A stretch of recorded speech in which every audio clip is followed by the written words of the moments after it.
बुखारी साहब, अब थोड़ा सा प्रॉब्लम ये है कि इस वक्त जो हम चेस बोर्ड पे देख रहे हैं ना, पीपल्स पार्टी अटैक कर रही है पीएमएलएन को, पीएमएलएन उसका जवाब नहीं दे रही, वो फोकस्ड है रेजर शार्प, वो तहरीक इंसाफ के ऊपर ही अपने निशाना टिकाए बैठे हैं, वो जवाब भी नहीं दे रहे बिलावल साहब के इल्जामात का। बल्कि वो कहते हैं कि हम जब जरदारी साहब ऐसी बात करेंगे तब हम देखेंगे, और क्योंकि खुद वो सीरियस ना लेने वाली बात और ट्रेन वाली बात बिलावल साहब ने कर दी, जरदारी साहब ने कर दी, तो वो जरदारी साहब के बयान को हतमी समझते हैं। सो आप लोग जो हैं, आप पीटीआई की पीएमएलएन के बारे में बात कर रहे हैं, पीएमएलएन आपके बारे में बात नहीं कर रही, वो पीटीआई के बारे में बात कर रही है। देखिए जी, वो इसने जो पीएमएलएन है ना, वो सीरियस ले रही है कि मुक्तदर इदारे के और वो उनकी सपोर्ट की बुनियाद पे अगला इंतखाबात जीतना चाहते हैं। जहां तक उन्होंने आसिफ अली जरदारी साहब का जिक्र किया, तो मियां जावेद लतीफ साहब जो बात कर रहे हैं उनको थोड़ा सा ये समझ लेना चाहिए कि कोयटा का जलसा आपने देखा, और जो बातें आग नेगेटिविटी की तरफ मीडिया पे लेके जाना चाहते थे और जो कंफ्यूजन क्रिएट करना चाहते थे बिटवीन फादर एंड सन जी, वो उन्होंने बड़े वाज़ेह तौर पे उसको निगेट कर दिया कोयटा के जलसे में कि अपनी जो बलोची पगड़ी उनको रखीगी उनके सर पे कोयटा के जलसे में बलोच रवायत के मुताबिक, वो उन्होंने अपने बेटे के सर पे रखी। तो सर, जो बिलावल साहब ही कह रहे हैं, क्या जरदारी साहब का यही ख्याल है पीएमएलएन की क़यादत के बारे में, नवाज शरीफ साहब के माजी में सिलेक्टेड होने के बारे में, क्या वो सेम तो ख्याल है जो बिलावल कह रहे हैं, वो हम जरदारी साहब का भी ओपिनियन समझे क्योंकि दोनों सेम पेज पे? बिल्कुल, आप देख लें कि हमने अगस्त में जो सेंट्रल एग्जीक्यूटिव कमेटी की मीटिंग की लाहौर में, और वहां पे जो लेवल प्लेइंग फील्ड की बात थी, किसी एक जमात को प्रमोट किया जा रहा था, बाकी जमातों को इग्नोर किया जा रहा था, या उनको फैसिलिटेट नहीं किया जा रहा था, या उनके लिए प्रॉब्लम्स क्रिएट की जा रही थी, तो हमारी सेंट्रल एग्जीक्यूटिव ने इख्तियार दिया आसिफ अली जरदारी साहब को कि वो कंसर्न्ड क्वार्टर्स में ये बात करें कि ए पॉलिटिकल पार्टी को क्यों सपोर्ट किया जा रहा है। अगर ऐसे सपोर्ट करेंगे तो आने वाले इंतखाबात पे एक बड़ा सवालिया निशान होगा, और उनके नताज पे सवालिया निशान अगर आ गया तो मुल्क में फिर स्टेबिलिटी नहीं आएगी। सर, प्रॉब्लम यह है कि बिलावल साहब नवाज शरीफ साहब का डायरेक्ट नाम लेकर उन पे तनकीद कर रहे हैं, पीएमएलएन की जानिब से ना मरियम बीबी नाम ले रही हैं, नवाज शरीफ साहब तो खैर उनका एक ट्रैक रिकॉर्ड है, वो डायरेक्टली करते भी नहीं कन्फ्रंट, लेकिन पीएमएलएन की तरफ से जो उनकी टॉप टियर की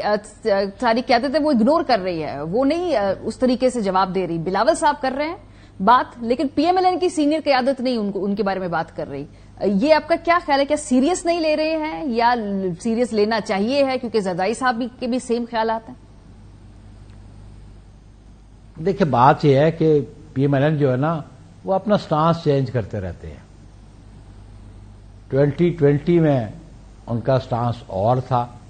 जनरल बाजवा साहब के बारे में, 2021 में और था, वोट को इज्जत देकर उनका स्टांस था, आज वो स्टांस नहीं रहा उनका।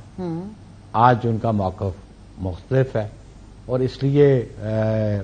वो सीरियस ना भी लें, लेकिन पाकिस्तान पीपल्स पार्टी पॉलिटिक्स को सीरियस लेती है और आने वाले इंतखाबात को सीरियस लेती है। पाकिस्तान पीपल्स पार्टी आने वाले इंतखाबात को फोर्सफुली कंटेस्ट करना चाहती है, इसीलिए वो कैंपेन भी कर रही है। पीपल्स पार्टी इलेक्शन की ना तो डिले के हक में थी ना हामी थी, Peoples Party within 90 days election चाहती थी, और अब भी हम समझते हैं कि जो 8 फरवरी की डेट दी गई है, पीपल्स पार्टी ये चाहती है कि तमाम वो अदारे इंश्योर करें कि 8 फरवरी को इलेक्शन हो जाए। आप सुन रहे हैं पीएमएलएन के बहुत सारे फॉर्मर मिनिस्टर्स की स्टेटमेंट्स, जो किसी न किसी प्रीटेक्स्ट पे इलेक्शंस कोई डिले मांगना चाहते हैं, कोई मौसम की वजह से, कोई दहशतगर्दी की वजह से, कोई सिक्योरिटी की वजह से वो डिले मांगना चाहते हैं। पीपल्स पार्टी किसी बहाने पे, किसी प्रिटेक्स्ट पे डिले नहीं चाहती। बुखारी साहब, वो डिले क्यों मांगेंगे? पंजाब पर हवा उनकी है, अगली गवर्नमेंट उनकी आ रही है, सीट एडजस्टमेंट करने के लिए तमाम सियासी जमातें उनके सामने बिच जा रही हैं, आईपीपी है, पीएमएल काफ है, तमाम लोग चाहते हैं कि पीएमएलएन के साथ जॉइंट टिकट पे वो लड़े, वो सॉर्टेड है बकौल उनके, वो क्यों डिले करेंगे इलेक्शंस? यही बात तो सवाल आप उनसे करें, लेकिन आप एक बात जरूर ज़हन में रखें, जो कमजोर आदमी होता है, जो कमजोर जमात होती है, वो बैरूनी कुमक पे इन्हिसार करती है, वो इत्तेहाद बनाने की बात करते हैं, وہ سپورٹ مانگتے ہیں باقی اسمالر گروپ سے بھی اپنے آپ کو اسٹرینتھن کرنے کے لیے. وہ اکیلے تنہا الیکشن میں جانے کو تیار نہیں ہے غالباً, یا ان کے پاس اتنی قوت نہیں ہے, یا وہ فیس نہیں کر سکتے, یا وہ کنٹیسٹ نہیں کر سکتے. آپ دیکھیں نا کہاں سندھ میں اتحاد بنا رہے ہیں, کہاں بلوچستان میں جا رہے ہیں, کہاں وہ JUI کے ساتھ کرتے ہیں, کہاں وہ IPP کے ساتھ ہے, اور نہ جانے کسی کے ساتھ اتحاد کرے. اگر ان کو اپنی قوت پہ یقین ہو, اگر اپنی قوت پہ بھروسہ ہو, تو شاید وہ گھر گھر نہ پھریں اور سپورٹ نہ مانگیں. صحیح, بہت شکریہ. ہمارے ساتھ موجود تھے نیر حسین بخاری صاحب, سیکرٹری جنرل پاکستان